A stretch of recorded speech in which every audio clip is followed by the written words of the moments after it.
In order to build a high-quality Bêche de Mer brand for Torres Strait, it's important to understand what the end customer looks for in a product, and how it's cooked, presented, and eaten.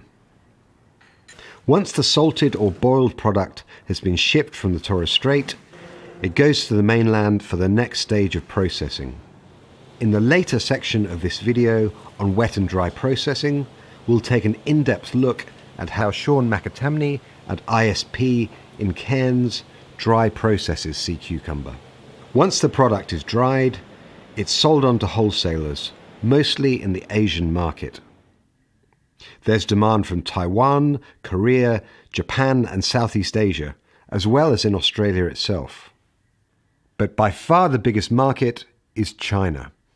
The product in terms of its value is measured in two real ways. Some of the product, when it hits the market, is eaten for no different to we may take our vitamin tablets each morning. They're eaten for health. The end consumer sees value in certain species for their health benefits, and then the other side of many of the products also is that they're eaten for status, if you like, and that's what drives the price. Let's follow Tim Skews from CSIRO as he takes a look at some retail product. So here we are in the Valley in Brisbane, in Chinatown, and we'll go and see where the end product turns up in a Chinese food shop. They're selling Bêche de Mer, or dried sea cucumber, and this is some local product here, black teat fish and white teat fish. This is the product that is now reopened in Torres Strait after being closed for about 13 years. And this here would be Australian product. Don't know whether it be Torres Strait product, probably hasn't had time to come through the processing stream yet.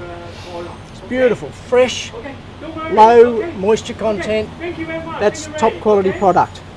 So when it gets to this stage, it's probably about 8% the weight of a live sea cucumber. So it's at the end of a very long processing stream. So from being in the water to being here, there's quite a bit that this product has gone through. And of course, once it gets to this stage, $285 a kilo. So these are the two of the fairly high value species. There are some more valuable species, but these are the two that are now fished in Torres Strait, high value species. They're easy to fish. You can store them for a long time in this form, so they're an ideal product for a low technology fishery. Black tet or mummatet, this is the species that was closed, as it has been closed in Torres Strait for over a decade. Now starting to reopen. It's a shallow water species, easy to fish, and it's a high value species. So this is a good fishery product for Torres Strait Islands to fish. This is white tet, a closely related species. It's deeper, so you really do need some dive gear to fish this species. It is in Torres Strait as well, and could form a part of the fishery, probably another part of the Torres Strait fishery going into the future. Both these species now in Torres Strait in good numbers, sustainable fishery. This is good product. This is Australian product. This is what it'll look like when it comes into the shop. In Jade Restaurant in Cairns, a chef is preparing a dish with a prickly red.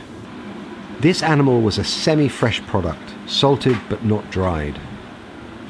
The chef soaked it overnight in order for the product to regain its shape and lose much of its saltiness. It will be necessary to soak dried product for at least 4 days before cooking. The chef has stewed the animal in a thick pork stock with mushrooms. After removing the Bêche de Mer from the saucepan and draining it, he begins to carefully slice it. Since Bêche de Mer is a real delicacy in Chinese cuisine, presentation is of the utmost importance. The chef then places the slices on a bed of greens surrounded by mushrooms. So what makes for a quality Bêche de Mer product?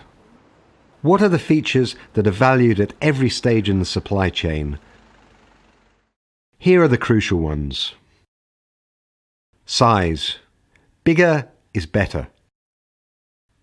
Shape. A straight, evenly rounded shape, rather than a misshapen or twisted product that's been poorly cut. Skin. Good colour with no signs of scrapes, burns or other damage. Smell. A faint smell is preferable to a strong odour.